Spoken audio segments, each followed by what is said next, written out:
Miren Josuna Arizondo kulturako foro diputatuak, Ricardo Ituarte Santurtziko alkateak eta Daniel Bringas Serantes Kulturaretoko presidenteak eman dituzte ezagutzera Santurtziko nazioarteko antzerki jaialdiaren 33. edizioko nobedadeak.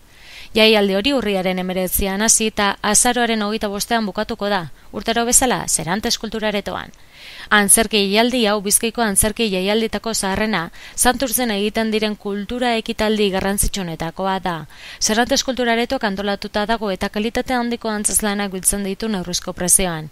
Izan ere, horixe izan da jaialdiaren hortasunaren ardatz nagusia 33 urte hauetan, eta horrexegatik jaso ditu Foru Aldundiko Kultura Sailaren eta Eusko Jaurlaritzaren laguntza eta babesa.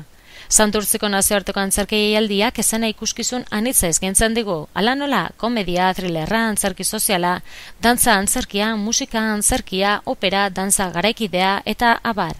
Guztira 16 ikuskizun eta antzerki munduko antzezle garrantzitsuenetako batzuk ekarriko dizkigu.